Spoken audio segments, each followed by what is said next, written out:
Hello， 大家好，欢迎回到我的频道。这两天某明星代孕风波成了大家茶余饭后的热点。代孕这个行业在国内属于法律不禁止，政府不允许。无论官方什么态度，有需求就会有市场，有市场就会有买卖。代孕需求有多大？没有官方统计，也没有可靠的市场调研。1988年，中国大陆诞生了第一名试管婴儿。10年后，国内首例代孕母亲试管婴儿在北京出生，此后代孕市场悄然发展起来。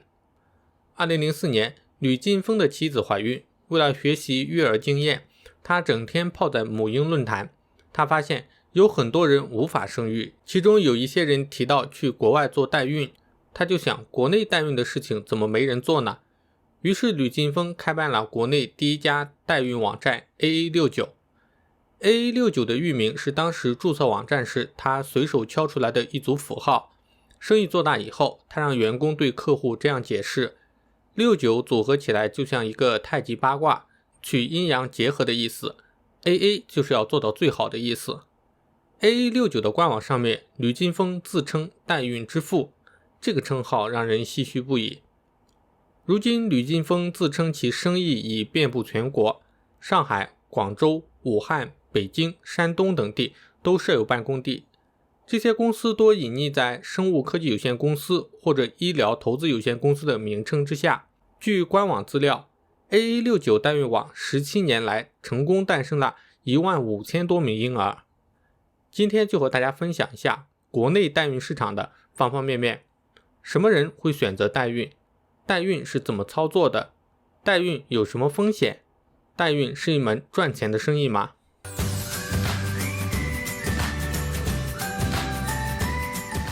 首先我们聊一聊什么样的人会选择代孕。不孕不育者是代孕的主要需求者。不孕不育一方面是某些医学病症，比如弱精、幼稚子宫等，受到环境恶化、工作压力大的影响，不孕不育率多年来持续上升，尤其是在一线城市。中国人口协会2012年发布的调查结果显示，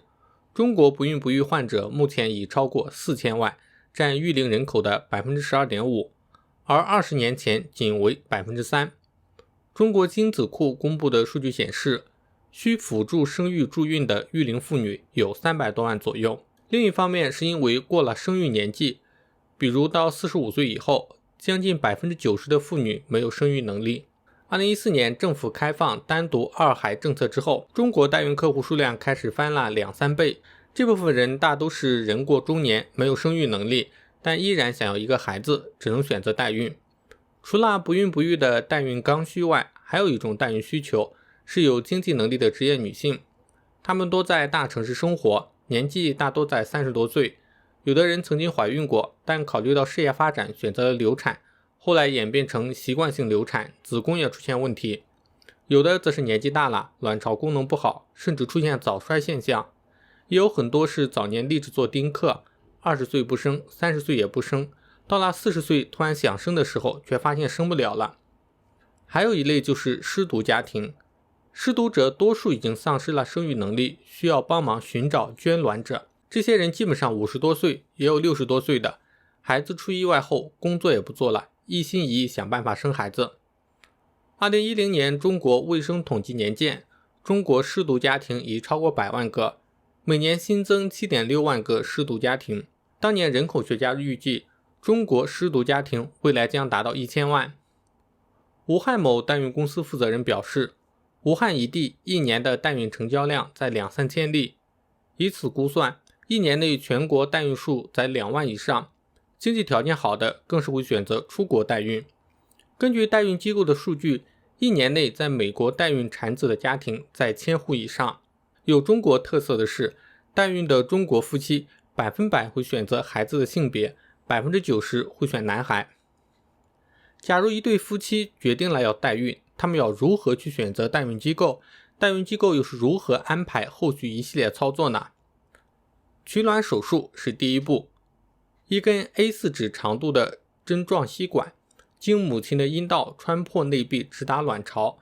另一边医生通过 B 超监视吸管到达的位置，并找到卵泡，吸出卵子。一般而言，手术只需10几分钟，痛感因人而异。作为代孕过程中对女性风险较大的手术，选择可靠的医疗机构实施取卵手术成为关键。但在原卫生部颁布的法规中，医疗机构和医务人员被禁止实施代孕。取卵手术在正规的医疗机构做还是比较安全的，是一个微创手术，取完后会在医院观察2个小时，排除内出血的症状即可回家。而在代孕黑市中，手术一般都是在居民楼里做的，卫生条件、胚胎保存条件都不能得到保证，无论是患者还是医生都有很大的风险。如果操作的医生经验不足，打促排针、取卵泡手术的过程中会对卵巢过度刺激，甚至引发大出血。有的人因为地下供卵，最后把自己的卵巢都切掉了。目前国内尚无正规的卵子库，女性有偿捐卵属于违法。虽然赠卵被允许，但只限于一般试管婴儿手术后的剩余卵子，卵源十分有限，且卵子的数量不多。供需的落差催生了卵子的黑市。某捐卵网站开出的条件是：相貌端庄，高中以上学历，年纪在18到30岁之间，身高1.60米以上，无不良嗜好，长相出众者可以适当降低标准。捐卵者所能获得的回报在2万到6万元之间。捐卵分2种，盲捐就是例假来的时候打促排针，12天左右捐完就可以走。明捐要求本科以上，气质不错的，还要等客户选。盲捐价格在8000到1万元，明捐在2万到5万元。取完卵子并制成受精卵后，后面关键的步骤就是移植手术。一般受精卵需在体外培育3到5天，在受精卵长到一定程度后，加用孕激素，模拟自然排卵，促使子宫内膜产生变化。同时，代母需要在医生的指导下，通过药物将子宫内膜调节到合适的厚度和形态，然后就是寻找移植手术的窗口时期。胚胎移植手术顺利的话，只需要5分钟。首先由实验室的医生将胚胎从培养皿内吸到胚胎的移植管中，医生手持的一端是一个注射器，另一端是一根柔软的管子，在 B 超的引导下，移植管的管子那一端经阴道深入子宫，在找到合适的位置后，距离宫底 1.5 厘米左右处，医生通过推送注射器将胚胎植入子宫壁。此后代母还需要服用一些药物，比如黄体酮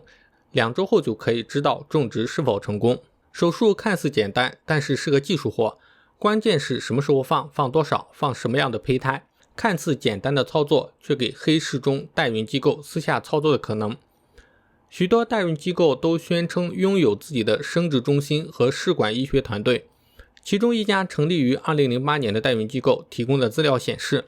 该公司总部设在广州，有国内知名的胚胎学博士顾问，试管成功率达 70% 以上，并且可做第3代试管婴儿，性别选择达到 100%。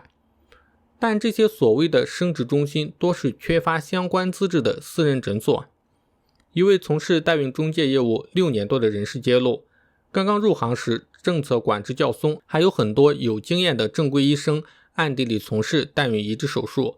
但是这几年随着政策的收紧，正规医生退出，一些并不熟悉试管婴儿技术的医生在高额利益的驱动下参与进来，有些是将客户当小白鼠，边做边学。还有不少代孕中介声称与3甲医院生殖中心建立了合作。一家名为中国代孕天使网的网站称其是中国代孕行业唯一一家和公立3甲医院合作的代孕机构。但很多妇产科医生都说，在卫计委严打代孕的态势下，在正规医院做代孕手术几乎没有可能。在公立医院做试管婴儿，一般要审查生育证、结婚证等，并且后期移植时会拍照片、录指纹。如果信息对不上，替换了代孕妈妈来移植，医院都是不会做的。卫计委每年都有例行的检查、突击检查，一旦发现任何形式的代孕，生殖中心就要关门，医院承担的风险太大了。所以代孕胚胎移植手术都是明令禁止的。一般代孕公司说与公立医院合作，多是指公立医院的医生到私立诊所赚外快实施手术，还有一些生殖医学医生则在退休后去私人诊所做相关的手术。受精卵这步完成后，就要开始寻找代母。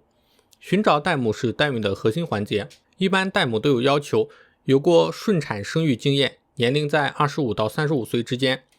应聘做代母的一般是偏远山区农村的妇女，代孕一次赚的钱足够他们在农村盖一个小洋楼。因此代孕一般也会得到家里的支持，可以改善经济状况。代孕中介招聘代母给出的待遇十分诱人，介绍别人给2万介绍费，给代母纯现金20万，包吃住，打针有每针30元的补助，体检合格至移植成功期间有2000元的工资，移植成功后开始分期支付20万。此外，双胞胎、剖腹产各补偿2万，并且有针补、补偿、客户给的红包等都不算在20万里面。代孕毕竟还是不光彩的赚钱手段，一旦谈成，代母就会和家里人或者亲戚邻居谎称自己出去打工，1年半载之后再回来。那么代孕安全吗？会有什么风险？其实参与代孕的各方均承担着人身健康、财务损失和无处说理的纠纷带来的风险。客户对代孕公司的信任度不高是行业的通病。为避免纠纷，中介会给客户、代母、捐卵志愿者分别签订协议并声明风险，但其实这种协议法律上并不承认，所以导致出了问题，纠纷率居高不下。一个曾经的代孕中介老板说，每年做上百个代孕的单子，较大的纠纷就有1-20起。常见的纠纷包括流程操作了一半，客户放弃代孕，客户因为代孕失败要求退钱乃至赔款，代母为了赚取定金而故意实施流产，或为了索要更高的酬金而以流产要挟。一般情况下，寻求代孕的甲方属于弱势方。一对天津夫妇曾在国内寻求代孕，但代母在怀孕6个月的时候流产，代母威胁他们称，我知道你是谁，不想捅出去就给60万，最后只能赔钱了事。